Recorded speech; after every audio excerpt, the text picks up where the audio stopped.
छाता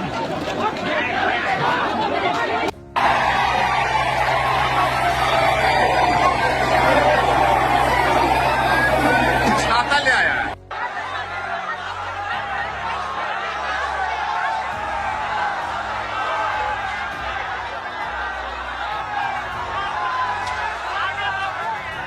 कि इनके साथ एफिलिएटेड जो मीडिया चैनल्स हैं वो जानबूझ करके आकर के एक माहौल बनाने की कोशिश कर रहे हैं, फूट डालने की कोशिश कर रहे हैं प्रोटेस्टर्स के बीच में।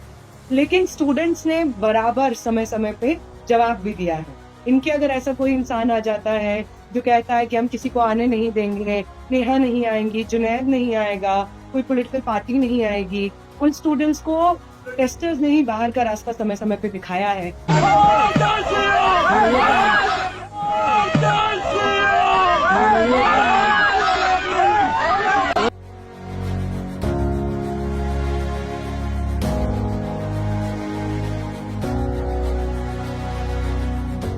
नेहा, जब आपके ऊपर इंक फेंकी गई और इस तरह से आपका घेराव किया गया, मैं देख रही थी कितने सारे चैनल्स थे, इतने माइक थे, आसान नहीं रहा होगा, आपको एक पल के लिए डर नहीं लगा नेहा?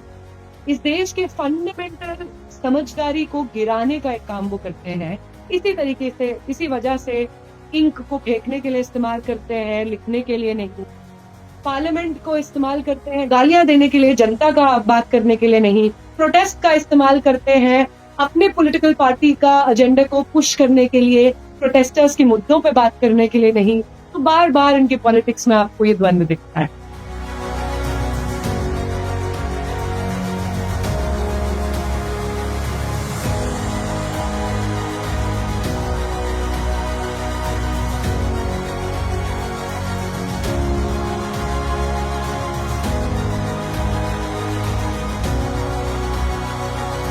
झारखंड के छात्रों के लिए मेरा मैसेज क्लियर है। We condemn any violence against peacefully protesting students. Does not matter where it is happening, we condemn it, we are against it, we do not recommend it, we do not support it. We are very clear, कोई confusion नहीं हमारे mind में। तो peaceful जब तक protest हो रहा है, तब उस प्रोटेस्ट को हिंसा से अटैक करना उसके खिलाफ है। खारगी नमस्कार, इस खास कार्यक्रम में आपका स्वागत है। मैं हूं आरफा खानम शेरवानी। कॉकरोच जनता पार्टी का जंतर मंतर पर प्रोटेस्ट, ऐसा लगता है कि उसके बाद से पूरे देश में जिस तरह से आवाज़ें उठ रही हैं आंदोलन की, आपको मालूम है कि झारखंड में भी छात्र कई रोज़ से आंदोलन कर रहे हैं और उनकी भी वही समस्याएं हैं, मिलती जुलती, यानी कि पूरा जो सिस्टम में रॉट है, जो सड़न है, वो बाहर लाने का काम हमारे छात्र कर रहे हैं। इस वक्त झारखंड से खबर ये आ रही है कि वहाँ पर जो आंदोलनकारी छात्र हैं उनके ऊपर लाठीचार्ज भी किया गया है और सुनने में आ रहा है कि वाटर कैनन्स यानी कि पानी की बौछार से भी उनको तितर बितर करने की कोशिश हुई है। आयसा की अध्यक्ष नेहा बोरा, जिनको आपने जंतर मंतर प्रोटेस्ट पे देखा, उन्होंने किस तरह से करीब 3 हफ्ते तक उन्होंने आमरण अनशन उन्होंने किया, भूख हड़ताल उन्होंने की, वो झारखंड भी पहुंच गई थी और वहीं जो आंदोलनकारी छात्र हैं उनके साथ वहां पर मौजूद थी। इसी दौरान नेहा के ऊपर एक हमला किया गया, उनके ऊपर इंक रोशनाई फेंकी गई, उनको धमकाने की भी कोशिशें हुई। हमने ये भी देखा कि जो बिग मीडिया है उसमें खासकर एक चैनल वो एक तरह से ऐसा लगता था कि कॉलर पकड़कर उनसे सवाल पूछ रहा है कि अब क्यों इतने दिनों बाद आई हो। नेहा इस वक्त हमारे साथ जुड़ गई हैं। नेहा झारखंड से अभी अभी वापस लौटी हैं। नेहा, सबसे पहले तो मैं आपसे यही जानना चाहती हूँ, इससे पहले कि मैं आपके ऊपर हमले और किस तरह से इस पूरे मुद्दे पर जो राजनीति हो रही है उसको समझने की कोशिश करूँ, कि जो झारखंड से अभी खबरें आ रही हैं, सुनने में तो आ रहा था कि सरकार उनसे बातचीत कर रही है। राहुल गांधी ने खुद इस बात को कहा था, इंस्टाग्राम के अपने एक ब्रॉडकास्ट में उन्होंने सवाल का जवाब देते हुए कहा कि हाँ, छात्रों के वो साथ हैं। तो अभी ये सब क्या सुनने में आ रहा है? नहीं, ये सही बात है। एक्चुअली कुछ राउंड्स ऑफ टॉक हुए हैं। इसके बाद कल जो एक डिमांड थी, डिमांड्स बाकी डिमांड्स में से, कि जेपीएससी की जो 14वीं जेपीएससी की परीक्षा है वो रद्द वो हो गई थी। कल ये अनाउंस हुआ एक जॉइंट प्रेस कॉन्फ्रेंस में, जिसमें सरकार की एक कमेटी की तरफ से और जो प्रोटेस्टर्स हैं उनका एक रिप्रेजेंटेटिव ग्रुप गया था। तो उस जॉइंट कॉन्फ्रेंस में अनाउंस हुआ। लेकिन जो बाकी डिमांड है, जैसे कि जेएसएससी सीजीएल की जो परीक्षा है जिसमें भी बहुत ज्यादा मिसमैनेजमेंट सामने आया है, वो रद्द हो और उसकी भी एक री एग्जाम की डेट निकले, उस पे सरकार नहीं मानी है। और जो तीसरा एक बहुत इंपॉर्टेंट डिमांड है कि जो प्राइवेट एजेंसी है टीडीपीएल, जिसने ये एग्जाम्स करवाए और मतलब वो ब्लैकलिस्टेड है एक राज्य में, इस तरीके के मिसमैनेजमेंट करने के लिए, उसको टेंडर मिलता है और फिर वो एग्जाम करवाती है। तो इस तरीके की प्राइवेट एजेंसीज को आप बाहर निकालिए और सरकार अपने ऊपर जिम्मेदारी लिए एग्जाम्स करवाने की, ताकि उसकी जवाबदेही डायरेक्टली तय हो।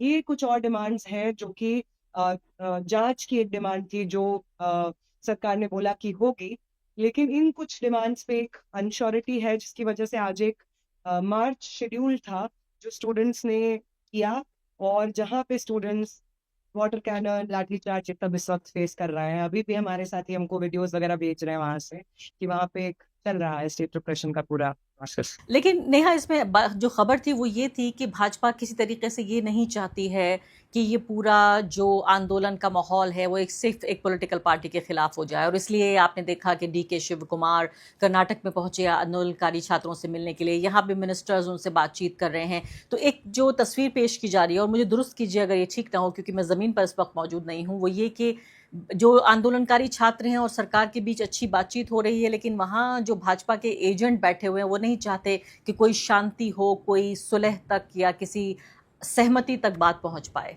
ये तो हम सब ने देखा ही कि वो स्टूडेंट्स जिनको सडनली झारखंड रांची में बैठ करके स्टूडेंट्स की हित की बात करना याद आ गया है, उनके भविष्य की चिंता होने लगी है, वो सब संगठन, चाहे वो बीजेपी हो या RSS के अलग अलग आउटफिट्स हो, उन्हें सडनली जिन्हें आज चिंता हो रही है स्टूडेंट्स की, वो पिछले 2 महीने से जब मूवमेंट्स चल रहा था, प्रोटेस्ट चल रहा था देश भर में, including Ranchi, I want to say, Ranchi में भी स्टूडेंट्स धर्मेंद्र प्रधान के इस्तीफे के लिए प्रोटेस्ट में थे, जहां पे उन्होंने स्टेट रिप्रेशन फेस किया।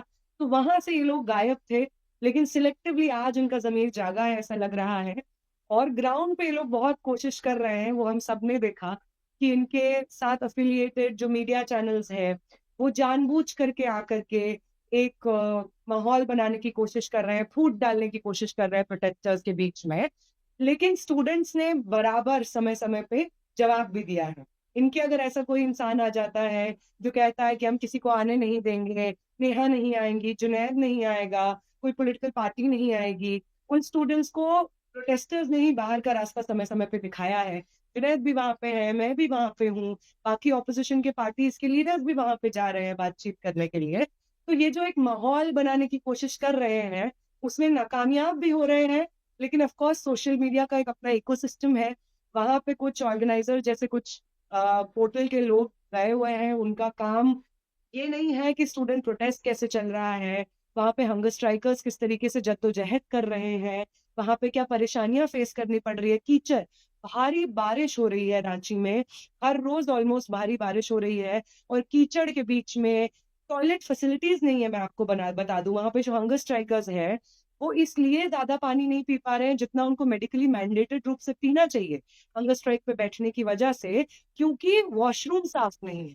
उन्हें डर है कि वो वॉशरूम जाएंगे तो उन्हें इन्फेक्शन हो जाएंगे। जो 2 महिलाएं वहां पे भूख हड़ताल पे बैठी हैं, हबीबा और सबिता, उन्होंने मुझे ये बताया।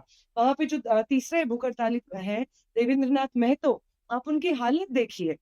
मैं वहां गई, उनके होंठ सूख गए हैं, पूरी तरीके से उनकी बॉडी वीक पड़ गई है, वेट लॉस हो रहा है, दर्द हो रहा है मसल में। वहां पे उनकी बात नहीं हो रही है इनके इकोसिस्टम वाले पूरे मीडिया में। आप देख लीजिए, बीजेपी RSS का जो मीडिया है, भूख हड़तालियों पे कोई बात नहीं करेगा, उनके स्वास्थ्य के ऊपर कोई रिपोर्ट नहीं उन्होंने निकाली है। स्टूडेंट्स वहां पे कीचड़ में किस तरीके से जद्दोजहद कर रहे हैं उसके ऊपर कोई रिपोर्ट नहीं निकाली है। अलग अलग जगह से स्टूडेंट्स उनके साथ सॉलिडारिटी में आ रहे हैं। वहां पे बिहार के स्टूडेंट सॉलिडारिटी में 1-2 दिन आए, फिर अपने घर गए। दिल्ली से स्टूडेंट्स गए सॉलिडारिटी में, अलग अलग पॉलिटिकल पार्टी के लोग आए सॉलिडारिटी में, जिससे आप अगर ये दिखाएंगे मीडिया होने के नाते तो आप सही जो ग्राउंड पे चल रहा होगा वो दिखाएंगे। लेकिन उनमें से कोई चीजें ये लोग रिपोर्ट नहीं कर रहे हैं। रिपोर्ट क्या कर रहे हैं कि हम मुसलमानों को नहीं आने देंगे। रिपोर्ट क्या कर रहे हैं कि नेहा यहाँ पे नहीं आ सकती है। रिपोर्ट क्या कर रहे हैं कि जुनैद को हम अलाउ नहीं करेंगे। तो इतना मतलब प्रो स्टूडेंट होने का दिखावा करते हुए भी इतना एंटी स्टूडेंट होना, उस आंदोलन के विरोध में उस आंदोलन को ही इनफैक्ट गायब कर देना अपने रिपोर्टाज से, ये वहां पे चल रहा है। बट खैर, इन सब से जूझते हुए वहां पे कॉमन स्टूडेंट्स ग्राउंड पे बैठे हुए हैं। इतनी खराब हालत है, उसके बावजूद 6 दिन से 7-8 दिन से वहां पे अलग अलग भूख हड़ताल पे बैठे हैं। आम स्टूडेंट्स छत टपक रही है, उसके बावजूद सुबह से लेकर शाम तक, रात तक वहां पे प्रोटेस्ट में बैठे रहते हैं। तो उनका मूवमेंट बहुत इंस्पिरेशनल है। बीजेपी आरएसएस के तमाम कोशिशों के बावजूद ये बात सच है। जी हाँ, लेकिन नेहा मैं तो सोच रही थी कि आपकी तारीफ होनी चाहिए। ये लोग भी जो खासकर भाजपा के लोग हैं, इनको तो तारीफ करनी चाहिए कि नेहा सिर्फ ऐसा नहीं है कि जब भाजपा के खिलाफ प्रोटेस्ट हो रहा है तब प्रोटेस्ट पे बैठी हुई हैं, बल्कि वो तो कांग्रेस और जेएमएम की सरकार है, विपक्ष की सरकार है, फिर भी आप वहां पहुंच गई। जो बार बार लोग आके कॉमेंट सेक्शन में मेरे भी बोल रहे हैं कि झारखंड नहीं गई, वहां नहीं दिखा रहे हैं, वो इशू नहीं दिखा रहे हैं, आप तो झारखंड में बैठ के वहां प्रोटेस्टर्स का साथ दे रही हैं। तो ये बताइए, आपके ऊपर हमला करना, आपके ऊपर इंक फेंकना और हिंसा का इस्तेमाल करना, ये क्यों हो रहा है? इसको समझना मुश्किल है कि आपकी उपस्थिति से तो इनको फायदा हो रहा है। आप सही कह रहे हैं मैम। कोई भी इंसान अगर ये नेचुरल कोर्स ऑफ जो हुआ है वो देखेगा तो सोचेगा कि अरे ये क्या बात हो गई। लेकिन मुझे लगता है कि धर्मेंद्र प्रधान की सत्ता से बेदखल होने का जो गम है उसको अभी तक वो पचा नहीं पाए हैं। अभी तक उनके अंदर नफरत की, बदले की एक भावना उबल रही है, जिस वजह से वो चाहते हैं कि जिन लोगों ने उनका इस्तीफा करवाया वो भले ही प्रोटेस्ट के, आम स्टूडेंट्स के समर्थन में क्यों ना आए, हम उनसे बदला निकालने का कोई मौका ना छोड़े। इस वजह से मुझे लगता है मेरे ऊपर एक अटैक हुआ। लेकिन उन्होंने इतना बड़ा सेल्फ गोल कर दिया है। कितने सारे स्टूडेंट्स जो रांची के जयपाल सिंह मुन्ना स्टेडियम में बैठे हैं या देश भर में ये चीजें देख रहे हैं, वो एकदम सॉलिडारिटी में आ गए कि ये क्या बदतमीजी है। पहले आप कहते हैं कि आप क्यों नहीं आई हैं, जब वो आ गई हैं तो आप उनके ऊपर इंक फेंक के बोल रहे हैं कि तुम नहीं आओगे। ये कौन सा नैरेटिव आप लोगों का नफरत का चल रहा है। तो बहुत सॉलिडारिटी मिली, बहुत समर्थन मिला। तो कोई दिक्कत नहीं है, जिन लोगों को नफरत आती है वो नफरत ही कर सकते हैं। लेकिन नेहा, इसके बाद हैरानी ये भी हो रही है कि यहाँ तथाकथित एक बड़े चैनल के एंकर, मतलब मैं कहती हूँ कि बड़े बड़े चैनलों में काम करने वाले, बेहद घटिया पत्रकारिता और बड़े चैनल के छोटे पत्रकार, छोटी पत्रकारिता करने वाले लोग, ये तो आईसीयू में पहुंच गए, उनके ऊपर केस हो गया। सुनने आ रहा है कि एक को बाकायदा पुलिस ने वहां डिटेन कर लिया है, क्योंकि ये तो क्राइम है कि आप आईसीयू में जाके कैमरा लेकर पहुंच गए, जहां किसी को घुसने की डॉक्टर्स के अलावा इजाजत नहीं होती है, बल्कि खुद परिवार के लोग भी वहां नहीं पहुंच सकते हैं। वहां पहुंच रहे हैं लोग और आपको जो है वहां पर एक तरह से कॉर्नर किया जा रहा है, आपको कोने में धकेल के पूछा जा रहा है कि अब 15 दिन बाद क्यों आई हो, अब क्यों आई हो, जिसपे आपने जवाब भी दिया उस बात का। तो ये जो पूरा मीडिया का इकोसिस्टम है, जिन लोगों को यहाँ 5 किलोमीटर दूर, यानी झंडे वालान से जो लोग नहीं पहुंच पा रहे थे जंतर मंतर, आप सोचिए 2 किलोमीटर 4 किलोमीटर दूर, नोएडा से नहीं पहुंच पा रहे थे जंतर मंतर, वो फ्लाइट लेके बाकायदा पहुंच गए हैं रांची और वहां पर प्रोटेस्ट को कवर कर रहे हैं। तो ये मैं ये समझना चाहती हूँ कि ये जो गोदी मीडिया का, दरबारी मीडिया का पूरा इकोसिस्टम है, ये क्या करने की कोशिश कर रहा है वहां पहुंचकर? आई थिंक जब हम इसके बारे में बात करते हैं ना, तो समझ में आता है कि किस अलग अलग लेवल पे जो पिछले महीने प्रोटेस्ट चले थे उसमें स्टूडेंट्स के साथ धोखा हुआ था। आप देखिए राइट विंग का इकोसिस्टम या ये गोदी मीडिया चैनल्स जिस तरीके से कवर कर रहे हैं रांची के प्रोटेस्ट को, बिल्कुल कवर करना चाहिए, स्टूडेंट्स की मांगों को सामने लाना चाहिए। बट ये सब लोग अगर चाहते तो पिछले 2 महीने में जो देश भर में प्रोटेस्ट चल रहे थे उसको कवर कर सकते थे, जिसकी वजह से हमें शायद जल्दी जस्टिस मिलता। शायद वो पेलेट गन विक्टिम्स जिन्हें अपनी आंख गंवानी पड़ी, अपना हियरिंग उनका डैमेज हो गया, शायद उन्हें ये सब फेस ना करना पड़ता अगर मीडिया अपने जर्नलिस्टिक एथॉस पे, एथिक्स पे बरकरार रहती।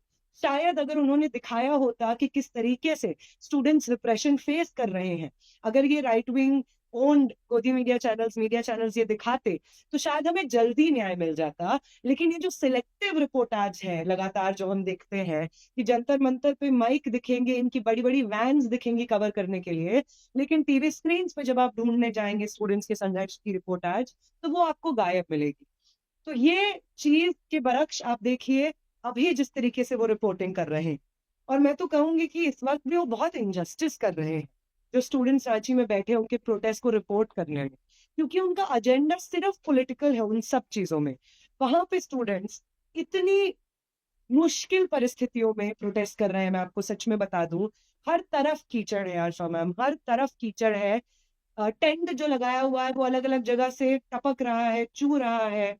स्टूडेंट्स जो वहां पे बैठे हैं उनके कपड़े भीगे हुए हैं, बहुत ह्यूमिडिटी है, उसमें बैठे हुए हैं, बीमार हो जा रहे हैं। बुखार खांसी में स्टूडेंट्स वहां प्रोटेस्ट कर रहे हैं। हंगर स्ट्राइकर्स के लिए पब्लिक वॉशरूम की फैसिलिटी नहीं है। एक वॉशरूम है उसके पास में, जहाँ पे जो महिलाएं बैठी हैं 2 हंगर स्ट्राइक पे, वो बताती हैं कि वो यूज नहीं कर पा रही हैं, और क्योंकि यूज नहीं करना चाह रही हैं इन्फेक्शन के डर से, इसलिए पानी नहीं पी रही। तो अगर राइट विंग की मीडिया को कवर करना भी है, सडनली उनको याद आया कि हम जर्नलिस्ट हैं, तो कम से कम स्टूडेंट के इश्यूज कवर करिए ना। वहां से भी आप सेम वही नफरत का एजेंडा कि नहीं, हमारा राष्ट्र कैसा होना चाहिए, उसमें कोई मुसलमान प्रोटेस्टर नहीं आ सकता है, कि नेहा नहीं आ सकती है, कोई पॉलिटिकल पार्टी का लोग नहीं आ सकता है। आप इस प्रोटेस्ट को हमारे बारे में क्यों बना रहे हैं? राइट विंग मीडिया जो इसको कवर कर रहा है, आप उसको प्रोटेस्ट के बारे में बनाइए, उनके मुद्दों के बारे में बनाइए, प्रोटेस्टर्स के बारे में बनाइए, हंगर स्ट्राइकर्स के बारे में बनाइए। जेपीएससी 1-2 से लेकर के अभी 14वीं जेपीएससी में लगातार जो एक के बाद एक करप्शन हो रहे हैं, एज एन इंस्टीट्यूशन किस तरीके से फेल कर रहा है वो हर साल झारखंड के स्टूडेंट्स को, उसके बारे में बनाइए। एजुकेशन सिस्टम में जो फंडामेंटल करप्शन है उसके बारे में बनाइए कि कैसे प्राइवेट एजेंसीज टेंडर ले लेती हैं एग्जाम करवाने के लिए, लेकिन टीडीपीएल जैसे कंपनीज जो ब्लैकलिस्टेड है एक राज्य में, उनको ये यहाँ पे इस राज्य में टेंडर मिल जाता है एग्जाम करवाने के लिए, और वो इस तरीके का मिसमैनेजमेंट दिखता है। बनाइए इस चीज के बारे में कि कैसे प्राइवेट एजेंसीज नहीं हस्तक्षेप करेंगी एजुकेशन व्यवस्था में, कैसे पूरी तरीके से सरकार को जिम्मेदारी लेनी होगी शिक्षा और रोजगार इंश्योर करवाने के लिए। इसके बारे में आप क्यों नहीं बनाते हैं प्रोटेस्ट को? इसके बारे में बनाइए, इसकी जरूरत है देश के स्टूडेंट्स को। नेहा, ये बताइए कि आपने यहाँ जंतर मंतर के पूरे प्रोटेस्ट में आप यहाँ शामिल हुई, बल्कि मैं कहूँगी लीड कर रही थी आप, और फिर आप झारखंड भी पहुँच गई। हम जानते हैं कि जो आंदोलन है और जो विरोध प्रदर्शन है वो एक आम आदमी का, आम युवा का बुनियादी अधिकार है, और यहाँ पे ये भी याद दिलाना ज़रूरी है कि देश के इतिहास के सबसे बड़े जो आंदोलन हुए हैं वो कांग्रेस पार्टी के खिलाफ ही हुए हैं, क्योंकि शुरू में कई दशकों तक सत्ता में सिर्फ कांग्रेस पार्टी थी आज़ादी के बाद से। तो ये कोई नई बात नहीं है कि यहाँ जेएमएम कांग्रेस की सरकार है तो यहाँ आंदोलन हो रहा है। अब मैं आपसे ये समझना चाहती हूँ कि जिस तरह से मोदी सरकार और दिल्ली की सरकार जो तकरीबन एब्सेंट रही यहाँ जंतर मंतर पर, उन्होंने जैसे हैंडल किया जंतर मंतर के प्रोटेस्ट को, और जैसे ये जेएमएम कांग्रेस की सरकार हैंडल कर रही है झारखंड में जो कुछ हो रहा है, उसमें क्या बुनियादी फर्क देखती हैं आप? बहुत फंडामेंटल फर्क आई थिंक प्राइमरीली ये है कि एक तो जब हम प्रोटेस्ट पे जंतर मंतर अलग अलग जगह पे बैठे हुए थे, तो वो सरकार की तरफ से जो एक समर्थन तो छोड़िए, या एक कमेटी को नियुक्त करके बातचीत की प्रक्रिया आगे बढ़ाने के प्रोसेस को तो छोड़िए, जिस शिक्षा मंत्री का इस्तीफा मांगा जा रहा था, वो शिक्षा मंत्री हमें दहशतगर्द बोल रहा था। जो मेजोरिटी में है पॉलिटिकल पार्टी पावर में सेंटर में, उस पॉलिटिकल पार्टी के प्रेसिडेंट हमें वायरस कहते हैं। अलग अलग भाजपा के नेता कोई कसर नहीं छोड़ते हैं 12वीं क्लास के बोर्ड के एग्जाम दिए हुए स्टूडेंट्स को, जब वो बोलते हैं कि 12th के ओएसएम सिस्टम में मिसमैनेजमेंट हुआ है, देखिए, उनको पाकिस्तानी बुलवाने के लिए कोई कसर नहीं छोड़ी जाती है कि जो right wing owned media channels हैं उनकी तरफ से किस तरीके से ब्लैकआउट हो एक तरीके से रिपोर्टाज में उस प्रोटेस्ट का। ये तमाम चीजें हम देखते हैं सेंट्रल गवर्नमेंट की तरफ से जब हम प्रोटेस्ट में बैठे होते हैं। ये अच्छी बात है कि झारखंड की सरकार ने एटलीस्ट ये नहीं किया है कि प्रोटेस्टर्स को टेररिस्ट बोल देना या उनको बदनाम कर।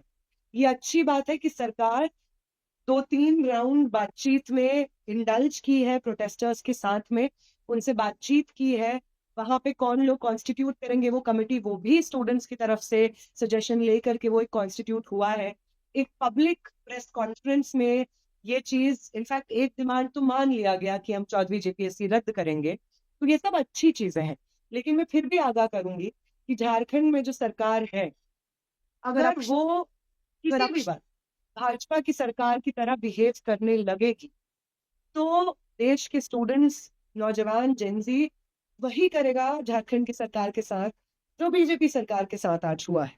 तो अगर वो सच में इस चीज को बाई एग्जाम्पल दिखाना चाहते हैं कि वो सरकारें कैसी दिखती हैं जो स्टूडेंट्स के समर्थन में होती हैं, तो मैं एक्सपेक्ट करूंगी कि आने वाले कुछ साल में, हम लोग एक्सपेक्ट करेंगे आगे आने वाले कुछ समय में इनफैक्ट ये चीज स्टूडेंट्स की डिमांड्स एक्सेप्ट होंगी, और आगे आने वाले कुछ महीनों में, साल में, ये जो फंडामेंटल प्रॉब्लम्स है झारखंड में एजुकेशन व्यवस्था में, एम्प्लॉयमेंट के पूरे स्ट्रक्चर में इसको एड्रेस करेगी सरकार। ये बहुत महत्वपूर्ण बात है और मुझे लगता है कि एक तरह की जो जागरूकता आ रही है कि सत्ता से सवाल होना चाहिए। अब सत्ता जिसके पास होगी उससे सवाल होगा और ना तो इस पे कांग्रेस पार्टी को ज़रा भी भवें चढ़ाने की ज़रूरत है और बीजेपी तो हम जानते ही हैं कि एक दशक से ज़्यादा से तानाशाही तरीके से सरकार चला रही है। राहुल गांधी जिस तरह से इन लोगों से बातचीत कर रहे हैं और जिस तरह से एक तरह की खुलापन दिखा रहे हैं इंस्टाग्राम पे, मैं दिख रही थी वो प्रयागराज में उत्तर प्रदेश में जाके वहाँ भी इन इशू को एड्रेस कर रहे थे। कई लाख युवा उनसे बात करने के लिए पहुंचे। क्या आपको कथनी करनी में कोई फर्क तो नजर नहीं आ रहा कि राहुल गांधी यहाँ पर इन प्रोटेस्टर से बातचीत कर रहे हैं और वो कह रहे हैं कि मैं जानता हूँ पूरा सिस्टम कितना ऑप्रेसिव है, मैं जानता हूँ कि कितनी सड़न है इस सिस्टम में, और जिस तरह से झारखंड में उनकी जो पार्टनर सरकार है, मिलीजुली सरकार है, वो इसको जिस तरह से ऑपरेट कर रही है। और इसमें साथ साथ मैं बार बार ये भी याद दिलाना चाहती हूँ कि इसमें जो भाजपा की पूरी स्टेट की भी मशीनरी है, स्टेट यानी कि अभी ईडी भी दाखिल हो रही है इसमें, इस तरह की जो पूरा इसको एक अस्थिर बनाने की, अनस्टेबल बनाने की जो कोशिश हो रही है, इस सब पूरी तस्वीर को हमारे लिए बताइए। नहीं, I think this is on going, ये प्रोसेस तो चल रहा है और ये जो जांच की मांग है, जांच इनफैक्ट चल भी रही है। झारखंड में if I am not statistically wrong 19 arrest हो चुके हैं उन लोगों के जो इस प्रोसेस में इन्वॉल्व पाए गए हैं। तो जांच चल भी रही है, लेकिन उसमें जो एक इंसिस्टेंस है सरकार के द्वारा या सरकार से एसोसिएटेड लोगों के द्वारा कि सीबीआई ईडी जांच हो, इन सब से जांच हो, तो जेपीएससी 1 और 2 जब झारखंड बनता है और पहला जेपीएससी दूसरा जेपीएससी होता है, उसमें एक भारी मिसमैनेजमेंट देखने को मिलता है और उसकी इन्वेस्टिगेशन सीबीआई कर रही थी और जब आज तक उस इन्वेस्टिगेशन का कुछ पता नहीं, कोई निर्णय नहीं निकला। तो वो एजेंसीज जो इस तरीके से इन्वेस्टिगेशन करती हैं, 2024 में जो नीट का पेपर लीक हुआ था, उसमें जो मुख्य आरोपी था संजीव मुखिया, उसके खिलाफ 90 दिन के अंदर चार्जशीट नहीं दर्ज कर पाई थी। तो ऐसे एजेंसीज जो तो जस्टिस को इंश्योर करने के बजाय उस पूरे प्रोसेस में ही एक रोक लगाने का काम करती हैं, उसको डिले करने का काम करती हैं, उन बॉडीज से हम कितना जस्टिस की उम्मीद कर सकते हैं और वो कौन सा पॉलिटिकल अफिलिएशन या आज के समय में रुख अपना रही है, हम सब देख रहे हैं। तो वो एक बात है, लेकिन तमाम ऑपोजिशन पार्टीज तो जिस तरह से जंतर मंतर की प्रोटेस्ट के पीछे सॉलिडारिटी एक्सप्रेस कर रही थी, वही solidarity I think Jharkhand Ranchi के भी स्टूडेंट्स डिजर्व करते हैं, जिसमें कांग्रेस पार्टी के लोग आए जिन्होंने सॉलिडारिटी एक्सप्रेस की। मुझे पता चला कि सपा के जो अलग अलग एमपीज हैं उन्होंने सॉलिडारिटी एक्सप्रेस की। तो इसी तरीके की सॉलिडारिटी तमाम ऑपोजिशन की पार्टीज के लोगों की तरफ से आए, ये बहुत असेंशियल है। क्योंकि अगर आप ये कहते हैं कि आप भाजपा को सिर्फ इलेक्टोरली डिफीट नहीं करना चाहते हैं, पॉलिटिकली आइडियोलॉजिकली डिफीट करना चाहते हैं, तो वो आइडियोलॉजिकल डिफीट इंश्योर करने के लिए आपको हर उस मोर्चे के साथ समर्थन जाहिर करना होगा जो अपने मुद्दों के लिए लड़ रही है, जो आम जनता का मोर्चा। बिल्कुल आखिरी सवाल नेहा, जब आपके ऊपर इंक फेंकी गई और इस तरह से आपका घेराव किया गया, मैं देख रही थी कितने सारे चैनल्स थे, इतने माइक थे, आसान नहीं रहा होगा, आपको एक पल के लिए डर नहीं लगा नेहा? डर नहीं लगा। मैं इनफैक्ट मैंने ये सोचा कि क्यों सोचा होगा इन लोगों ने। आप एक दिन पहले इन्होंने देखा कि मैं आ रही हूँ और उस मीटिंग में इन्होंने क्यों सोचा कि ये मेरे ऊपर इंक फेंकेंगे, इससे इन्हें क्या मिलेगा। और वो भी आप देखिए, मतलब किसी के ऊपर इंक फेंकना, हमला करना, मेरे सर पे उन्होंने ऐसे करके किया। वहां पे महिला साथी थी बहुत सारी, आप देखेंगे अगर वो वीडियो, मेरे साथ सिर्फ महिला साथी खड़ी हुई है। तो इस तरीके का अटैक करना क्यों जरूरी समझा। तो हम जब ये सोचते हैं तो हमें समझ में आता है कि इस क्रिमिनल एक्ट को जस्टिफाई करने के लिए भी आप देखिए वो जय श्री राम रिलीजियस नारे का इस्तेमाल करते हैं, क्योंकि वो चाहते हैं कि वो क्राइम जिस चीज को वो लगातार अंजाम देते रहे हैं, वो क्राइम छुप जाए उनके इस रिलीजियस सहारे को लेकर के। आपको क्यों इतनी प्रॉब्लम है कि लोग ओपनली और आर्टिकुलेटली तो हम जब आपके खिलाफ भी बोल सकते हैं और वो मोर्चा जिसके साथ सॉलिडारिटी एक्सप्रेस करने का आप ढोंग कर रहे हैं, उस मुद्दे के लिए भी बोल सकते हैं और दोनों जगह पे स्टूडेंट्स उनको वेलकम करेंगे, उनके साथ खड़े होंगे, एक दूसरे के हाथ बढ़ा करके अपने भविष्य के लिए लड़ेंगे। इतना बड़ा दिक्कत क्यों है इस वक्त भाजपा और आरएसएस की इकोसिस्टम से, इकोसिस्टम को उन तमाम लोगों से जो उनके कंट्रोल में नहीं है और इंडिपेंडेंटली अपने एस्पिरेशंस को, अपने मुद्दों को एक्सप्रेस कर सकते हैं। उन्हें खतरा इसलिए है क्योंकि वो कहीं ना कहीं इस चीज को जस्टिफाई नहीं कर पाते हैं कि उन्होंने जिस तरीके का देश की पॉलिटिक्स को रचा है उसमें स्टूडेंट्स की कोई जगह नहीं, किसी भी तरीके का क्रिटिकल डायलॉग और डिसएग्रीमेंट, पीसफुल डिसएग्रीमेंट का कोई जगह नहीं। मैं भी बहुत डिसएग्री करती हूँ बीजेपी आरएसएस से, मैं बहुत डिसएग्री करती हूँ कंगना रनौत के स्टेटमेंट से, अमित शाह के स्टेटमेंट से, नरेंद्र मोदी के स्टेटमेंट से, और वो तमाम लोग जो पार्लियामेंट से अलग अलग समय पे गाली देते रहे हैं आम जनता के मूवमेंट्स को, मैं बहुत डिसएग्री करती हूँ। हम जैसे तमाम लोग जो डेमोक्रेसी कॉन्स्टिट्यूशन के पक्ष में खड़े होते हैं, हम बहुत डिसएग्री करते हैं उनसे, लेकिन क्या हम हिंसा करते हैं उनके साथ? हमारे डिसएग्रीमेंट को हिंसा का ही रूप लेना है, ये तो हमारी समझदारी नहीं है। तो पूरे देश के एक मॉरल कॉन्शियंस को गिरा करके आप इस लेवल पे क्यों लेकर के आना चाहते हैं कि डिसएग्रीमेंट जाहिर करने का तरीका सिर्फ हिंसा हो सकती है?